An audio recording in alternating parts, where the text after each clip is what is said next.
Olá pessoal, tudo bem? Nesse vídeo quero falar com vocês sobre 5 situações em que os embargos de declaração não geram interrupção de prazo.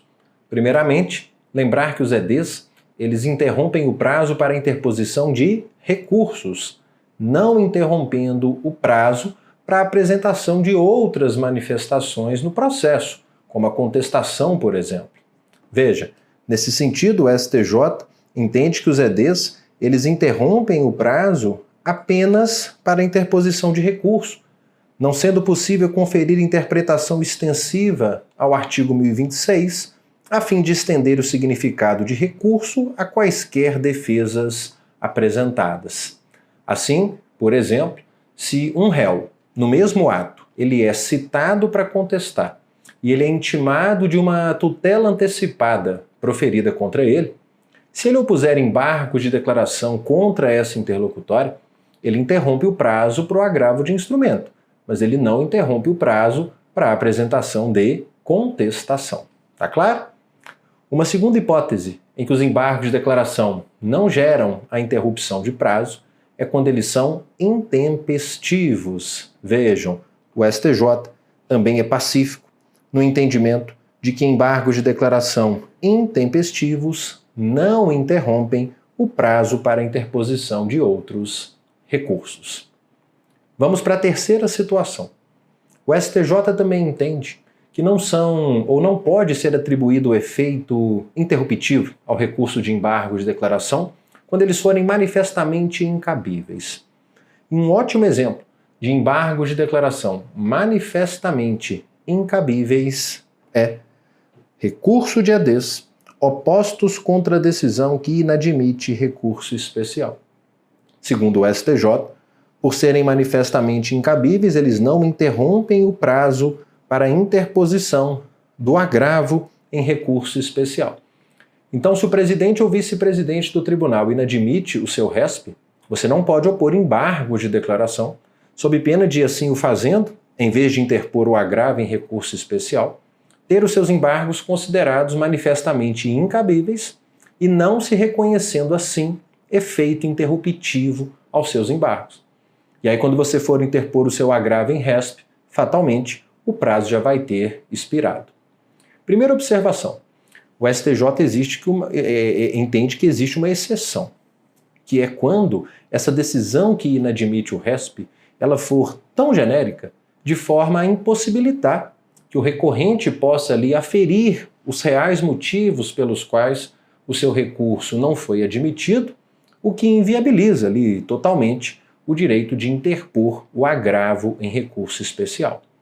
Veja, ele destaca que, excepcionalmente, nos casos em que a decisão for proferida de forma bem genérica, que não permita sequer a interposição do agravo, caberá o recurso de embargos. Segunda observação. A Corte Especial do STJ recentemente ratificou um entendimento segundo o qual, diante da decisão que inadmite o seu recurso especial, nada impede que a parte ela apresente os embargos de declaração em 5 dias e, dentro do prazo de 15, de forma sucessiva, interponha também o agravo em recurso especial. Vejam então que você vai interpor os 2 recursos sucessivamente contra a mesma decisão. Situação que, portanto, excepciona, claro, o princípio da unirrecorribilidade recursal. E assim fazendo, opondo os EDs e dentro do prazo do agravo, interpondo também o agravo, é claro que nesse caso a parte assegura o direito de ter o seu agravo analisado, mesmo que ela tenha oposto o recurso de embargo de declaração.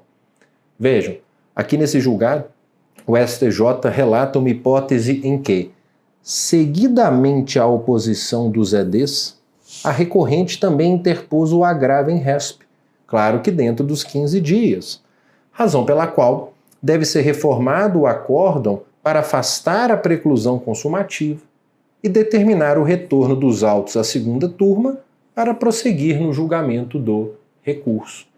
Lembrando ainda que se esses embargos de declaração eles forem acolhidos e modificarem a decisão embargada, a parte que já interpôs o agravo em recurso especial poderá complementá-lo ou aditá-lo dentro do prazo de 15 dias. Tá claro? Mais uma situação em que os EDs não geram efeito interruptivo. Quarta situação.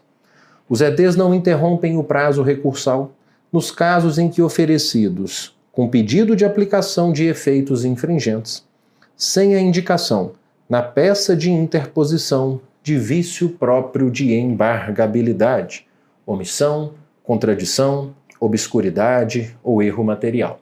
Aqui eu vou te explicar.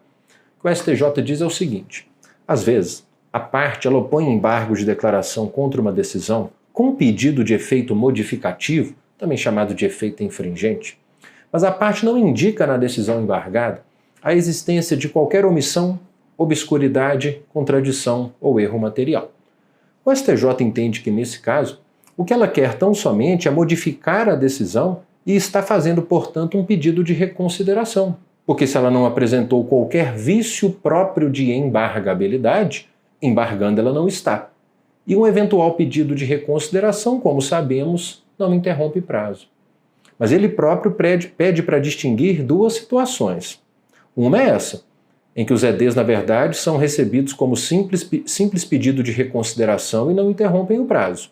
Outra é quando a parte apresenta EDs com pedido de efeito modificativo, indicando uma omissão, uma contradição, uma obscuridade ou um erro material, e os EDs são rejeitados. Nesse caso, os EDs, sim, eles têm efeito interruptivo.